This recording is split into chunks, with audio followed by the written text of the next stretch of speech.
A crime story. बिगड़ी हुई लड़की। शहर की चमकती रोशनियों के बीच ऊंची इमारतों से घिरे एक आलीशान बंगले में रहती थी अनिका। बाहर से देखने पर हर किसी को लगता कि उसकी जिंदगी किसी राजकुमारी से कम नहीं। महंगे कपड़े, स्पोर्ट्स कार, हर हफ्ते नई पार्टी और दोस्तों का तांता। लेकिन इस सुनहरी जिंदगी के पीछे छिपा था एक ऐसा अंधेरा जिसने उसे धीरे धीरे निगलना शुरू कर दिया था। अनिका अमीर व्यापारी विक्रम मल्होत्रा की बेटी थी। विक्रम ने अपने बिजनेस से खूब पैसा कमाया था, लेकिन बेटी की परवरिश में कहीं ना कहीं ढील दे दी। बचपन से ही अनिका की हर ख्वाहिश पूरी होती रही, नए गैजेट्स, महंगे खिलौने, विदेश ट्रिप्स। धीरे धीरे उसमें एक जिद्दीपन और मुझे सब मिलना चाहिए वाली आदत घर कर गई। कॉलेज तक पहुंचते पहुंचते अनिका के शौक खतरनाक होने लगे। क्लास से ज्यादा वक्त वो दोस्तों के साथ क्लब और पब में बिताने लगी। शराब, देर रात तक पार्टी और खतरनाक शर्तें लगाना, ये सब उसकी जिंदगी का हिस्सा बन चुके थे। एक रात दोस्तों ने उसे चुनौती दी, अगर तू वाकई शहर की क्वीन है तो आधी रात को एमजी रोड पर रेस लगाकर दिखा। अनिका हंसते हुए बोली, रेस? मेरे लिए बच्चों का खेल है। उसकी लाल स्पोर्ट्स कार सड़क पर गरजने लगी। तेज रफ्तार में उसने ट्रैफिक नियमों की परवाह किए बिना गाड़ी दौड़ाई। अचानक एक मोड़ पर उसकी कार एक रिक्शा से टकराते टकराते बची। पीछे बैठा छोटा बच्चा जमीन पर गिर पड़ा और जोर से रोने लगा। अनिका ने रुकने की बजाय एक्सीलेटर दबाया और दोस्तों के बीच जीतने का रोमांच महसूस किया। लेकिन उसके दिल के किसी कोने में ये हादसा डर की तरह बैठ गया। दोस्तों ने शोर मचाया, हंसी ठिठोली की, पर सड़क पर गिरे बच्चे की चीखें उसकी यादों में चुभती रहीं। घर पर पिता ने कई बार टोका, अनिका, ये रात रात भर बाहर घूमना बंद करो। तुम्हें समझाना मुश्किल होता जा रहा है। वो झुंझलाकर बोली, डैड प्लीज, आप मेरा गला घोट रहे हैं। मैं जवान हूँ, जिंदगी एंजॉय करना चाहती हूँ। विक्रम चुप रह जाते। माँ पहले ही विदेश में रहती थी। घर में पिता बेटी का रिश्ता बस नामात्र रह गया था। यही उसकी जिंदगी में आया रोहित। वो एक स्मार्ट, स्टाइलिश लड़का था, लेकिन असलियत में वो अवैध रेसिंग और छोटे मोटे क्राइम से जुड़ा था। रोहित ने अनिका को और तेज रास्तों पर धकेलना शुरू किया। पैसे और पावर से सब कुछ मिलता है। तू सोच भी नहीं सकती कि लाइफ कितनी मजेदार है जब डर नाम की चीज न हो। अनिका को उसका अंदाज पसंद आया। दोनों देर रात तक शहर की गलियों में घूमते, रेस लगाते और कई बार पुलिस की पकड़ से बचकर निकल जाते। एक शाम रोहित ने कहा, एक छोटा सा काम है। तुझे बस कार ड्राइव करनी है, बाकी मैं संभाल लूंगा। अनिका ने बिना सोचे हामी भर दी। उसे लगा ये कोई एडवेंचर होगा। उस रात दोनों एक ज्वेलरी शॉप के पास पहुंचे। रोहित ने अपने साथियों के साथ दुकान पर हमला किया और कुछ ही मिनटों में बैग भरकर बाहर निकल आया। अनिका के हाथ कांपने लगे। उसने घबराकर कहा, ये क्या कर रहे हो तुम? रोहित ने हंसते हुए कहा, चिंता मत कर, सब ठीक है। तुझे सिर्फ गाड़ी तेज चलानी है। पुलिस की गाड़ी पीछा करने लगी। अनिका ने पूरी ताकत से कार दौड़ाई। दिल जोर जोर से धड़क रहा था, लेकिन भीतर एक अजीब सी सनसनी भी थी, डर और मजा दोनों का मिलाजुला एहसास। उस रात अनिका पहली बार एक असली क्राइम का हिस्सा बनी। अगली सुबह अखबार में खबर छपी, ज्वेलरी शॉप लूटी, पुलिस ने संदिग्ध गाड़ी देखी। अनिका ने खबर पढ़ते हुए गहरी सांस ली। उसके चेहरे पर डर और रोमांच दोनों झलक रहे थे। पिता ने अखबार उठाकर कहा, देखा, आजकल शहर में क्राइम कितना बढ़ गया है। ये लोग आखिर हैं कौन? अनिका ने नजरें झुका ली। रोहित ने उसे समझाया, अब जब तू एक बार इसमें आ चुकी है तो बाहर निकलना नामुमकिन है। हमारे पास पावर है, पैसे हैं, और तेरे जैसे पार्टनर से सब और आसान होगा। अनिका डरते डरते भी पीछे नहीं हटी। उसे महसूस हुआ कि वो अब पहले जैसी मासूम लड़की नहीं रही। हर बार का खतरा उसे और खींचता था। पुलिस इंस्पेक्टर करण सिंह ने इस केस की कमान संभाली। उसे मिली सीसीटीवी फुटेज में एक लाल स्पोर्ट्स कार की झलक दिखी। इस शहर में ऐसी कारें गिनी चुनी हैं। जल्दी ही हमें पता चल जाएगा, उसने टीम से कहा। अनिका को एहसास नहीं था कि उसका नाम धीरे धीरे पुलिस की लिस्ट में आ रहा है। रात को रोहित ने कहा, अगली बार बड़ा काम है, लेकिन इस बार दांव पर सिर्फ पैसे नहीं होंगे, हमारी जिंदगी भी होगी। तू तैयार है? अनिका की आंखों में डर और चमक दोनों थे। वो बोली, हाँ, मैं तैयार हूँ। पर उसे नहीं पता था कि यह बड़ा काम उसकी जिंदगी को हमेशा के लिए बदल देगा। शहर की रातें अब अनिका के लिए पहले जैसी नहीं रहीं। जहां कभी वो दोस्तों के साथ सिर्फ पार्टी और ड्रिंक का मजा लिया करती थी, अब उसका दिल तेज धड़कनों और खतरों में सुकून ढूंढने लगा था। पहली बार जब उसने रोहित और उसके गैंग के लिए गाड़ी चलाई थी, तो उसके भीतर अजीब सा रोमांच जागा था। डर था, पसीना था, लेकिन साथ ही ऐसा एहसास भी जैसे उसने जिंदगी का असली स्वाद चख लिया हो। अनिका को अब रात की खामोशी में भी उन सायरनों की गूंज सुनाई देने लगी। वो अपने कमरे में बैठी रहती, पर दिमाग में बार बार वही दृश्य घूमता। कैसे उसने स्पीडोमीटर को 100 से ऊपर पहुंचाया था, कैसे पुलिस की गाड़ी उसकी बगल से गुजरी थी, और कैसे वो सबको चकमा देकर बच निकली थी। ये एहसास छोड़ना आसान नहीं, वो खुद से बुदबुदाई। रोहित ने उसे और उकसाया, देख, तू सिर्फ खूबसूरत नहीं है, तू बहादुर भी है। तेरे अंदर वो हिम्मत है जो हर किसी में नहीं होती। तुझे पता है, इस शहर की पुलिस तुझसे डरने लगी है। अनिका ने उसकी बातों पर मुस्कराते हुए कहा, डर? पुलिस मुझसे? हाँ, अब मुझे भी लगता है कि मैं अजेय हूँ। इंस्पेक्टर करण सिंह ने मामले की फाइल खोलकर देखा। सीसीटीवी फुटेज में वही लाल स्पोर्ट्स कार बार बार सामने आ रही थी। इस कार का मालिक कौन है? उसने तेज आवाज में पूछा। सहायक ने जवाब दिया, सर, शहर में इस मॉडल की सिर्फ 5 कारें हैं। उनमें से एक विक्रम मल्होत्रा की बेटी अनिका मल्होत्रा के नाम पर है। करण की आंखें सिकुड़ गईं।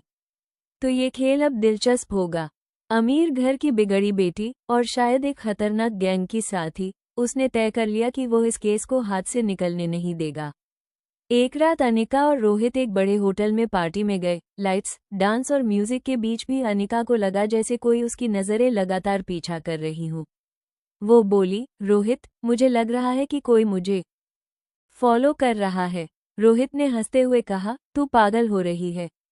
पुलिस हमें पकड़ ही नहीं सकती। जब तक मैं हूं, तुझे कोई छू भी नहीं सकता। लेकिन रोहित की निश्चिंतता के बावजूद इंस्पेक्टर करण होटल के बाहर खड़ा उनकी हर मूवमेंट पर नजर रख रहा था। रोहित ने अनिका को बुलाकर कहा, इस बार का प्लान अलग है। हम एक कुरियर वैन को रोकेंगे।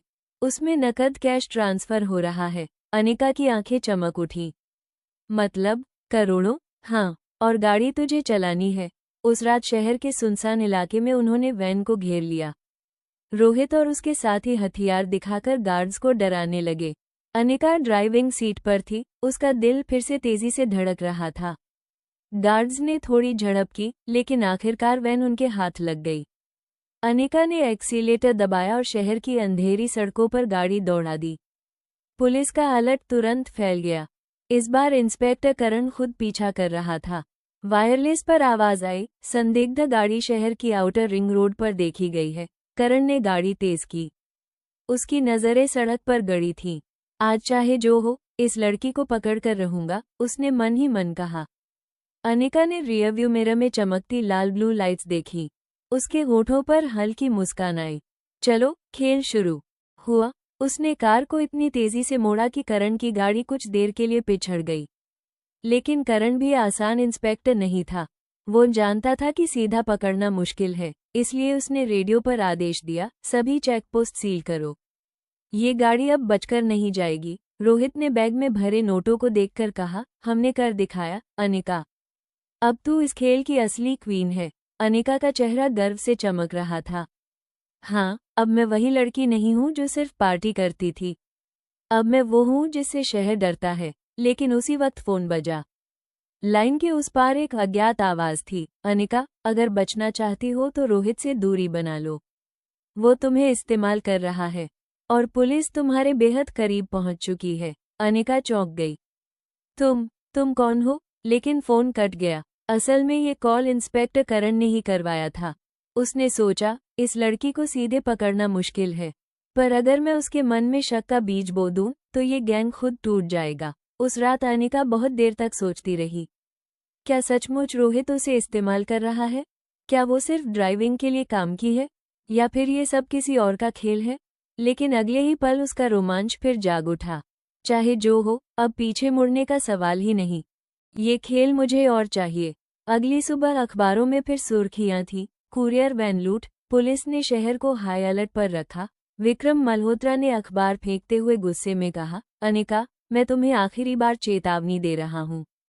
अगर तुमने अपनी हरकतें नहीं बदली तो मुझे सख्त कदम उठाने होंगे। अनिका ने पिता की आंखों में देखा, लेकिन कुछ नहीं बोली। उसे सिर्फ एक ही बात पता थी, अब ये खेल उसके खून में उतर चुका था। और उधर इंस्पेक्टर करण ने अपने ऑफिस में फाइल बंद करते हुए कहा, अब बारी है असली जाल बिछाने की। अगला कदम उठते ही ये लड़की सीधे मेरे शिकंजे में होगी। शहर में लगातार हो रही लूट और वारदातों से पुलिस पर दबाव बढ़ चुका था। मीडिया ने खुलकर सवाल उठाने शुरू कर दिए थे, क्या दिल्ली पुलिस सिर्फ दर्शक बनी रहेगी? इंस्पेक्टर करण सिंह जानता था कि अगर इस केस को जल्दी नहीं सुलझाया गया तो उसकी नौकरी और इज्जत दोनों दांव पर होंगी। उसने अपने ऑफिस में नक्शा फैलाया और हर वारदात का टाइम और लोकेशन मिलाने लगा। ये गैंग बेवकूफ नहीं है, हर बार नया रास्ता चुनते हैं, पर ड्राइवर वही है। उसकी उंगली लाल रंग से खींची एक लाइन पर ठहर गई। अनिका मल्होत्रा। करण ने मुस्कुराकर कहा, अब खेल खत्म करने का वक्त आ गया है। रोहित के साथ हर वारदात के बाद अनिका का चेहरा और सख्त होता जा रहा था। वो अब सिर्फ बिगड़ी हुई लड़की नहीं रही, बल्कि क्राइम की दुनिया की एक पहचान बन चुकी थी। फिर भी कभी कभी रात को अकेली होती तो आईने में खुद को देखती और डर जाती। क्या मैं वाकई वही अनिका हूँ या कोई और बन गई हूँ? लेकिन जैसे ही रोहित उसके पास आता और अगले काम का जिक्र करता, उसकी आंखों में फिर वही चमक लौट आती। मुझे डर नहीं लगता, वो खुद से कहती, मैं वही करती हूँ जो मैं चाहती हूँ। करण ने अपने खास कांस्टेबल रवि को बुलाया। हमें इस लड़की के करीब पहुंचना होगा। सीधे पकड़ेंगे तो सबूत नहीं मिलेंगे। रोहित से उसका रिश्ता तोड़ना पड़ेगा। रवि ने पूछा, लेकिन सर, ये कैसे होगा? करण ने धीमे स्वर में कहा, एक औरत की ताकत उसके भरोसे में होती है। अगर वो टूट गया तो खेल अपने आप खत्म हो जाएगा। उसने तय किया कि अगली वारदात में पुलिस खुद हिस्सा लेगी, एक नकली शिकार बनकर।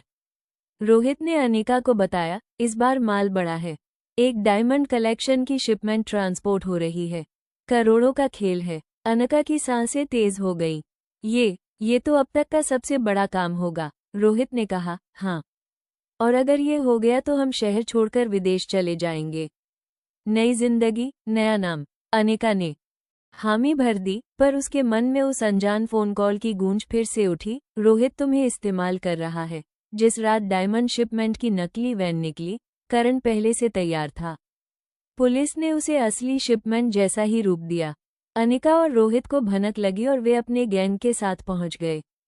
जैसे ही गाड़ी रोकी गई, रोहित चिल्लाया, जल्दी बैग उठा लो। अनिका ड्राइविंग सीट पर थी। उसकी नज़र पीछे लगी, वो पुलिस का कोई सायरन देखना चाहती थी। लेकिन सड़क खाली थी। रोहित और उसके साथी बैग लेकर गाड़ी में चढ़े। अनिका ने एक्सीलेटर दबाया। गाड़ी चीखते हुए आगे बढ़ी। कुछ ही दूरी पर अचानक सड़क पर बैरिकेड्स लग गए। चारों ओर से पुलिस की गाड़ियां निकल आईं। हाथ ऊपर, करण की गूंजती आवाज आई। अनिका के हाथ कांप गए। ये जाल था। रोहित ने गुस्से में अनिका की तरफ देखा, तूने पुलिस को खबर दी है क्या? अनिका चिल्लाई, नहीं, मैंने कुछ नहीं किया, लेकिन पुलिस का घेरा कस चुका था। रोहित ने बैग से पिस्तौल निकाल ली और करण की ओर तान दी। करण बोला, रोहित, हथियार नीचे रखो, वरना अंजाम बहुत बुरा होगा। अनिका के लिए ये पल तय करने वाला था, क्या वो रोहित के साथ अपराध की राह पर जाएगी या अपने लिए कोई दूसरा रास्ता चुनेगी? उसने कांपते हाथों से गाड़ी का दरवाजा खोला और चिल्लाई, रोहित, रुक जाओ, हम नहीं बच पाएंगे। लेकिन रोहित ने उसकी बात नहीं मानी। अचानक फायरिंग की आवाज गूंज गई। पुलिस ने रोहित को दबोच लिया। वो जमीन पर गिरा, बैग बिखर गया और नोट हवा में उड़ने लगे। अनिका को भी वहीं काबू कर लिया गया। उसके चेहरे पर आंसू बह रहे थे। वो बार बार कह रही थी, मैंने किसी को धोखा नहीं दिया, मैंने सिर्फ रोमांच चाहा था। करण ने सख्त स्वर में कहा, रोमांच और जुनून ने ही तुम्हें इस मोड़ पर ला खड़ा किया। तुम्हें पता था कि तुम क्या कर रही हो। अब तुम्हें इसके नतीजे भुगतने होंगे। केस ने मीडिया में तूफान मचा दिया। अमीर घर की बेटी बनी क्रिमिनल, यही सुर्खियां हर जगह छाई रहीं। पिता विक्रम मल्होत्रा अदालत में बेटी को देखकर टूट गए। उन्होंने वकील से कहा, कुछ भी कीजिए, मेरी बेटी को बचाइए। लेकिन सबूत इतने मजबूत थे कि अदालत ने अनिका को 5 साल की सजा सुना दी। रोहित और उसके साथी को और भी लंबी सजा मिली। जेल की सलाखों के पीछे अनिका ने पहली बार अपने फैसलों पर सोचना शुरू किया। वो पार्टियां, वो रेस, वो खतरनाक रातें, सब उसकी आंखों में घूमने लगी। वो सोचती रही, क्या सच में मुझे यही चाहिए था? एक सुंदर, चमकदार जिंदगी की चाह ने मुझे अपराधी बना दिया। 5 साल बाद जब वो जेल से बाहर निकली तो शहर ने उसे भुला दिया था। दोस्त गायब थे, शानो शौकत खो गई थी और पिता पहले ही हार्ट अटैक से गुजर चुके थे। अनिका अकेली रह गई। वो सड़क पर खड़ी होकर आसमान को देख रही थी। उसके होठों से धीमी आवाज निकली, काश मैंने उस रात रेस के बजाय रुकना चुना होता, लेकिन अब बहुत देर हो चुकी थी। समाप्त।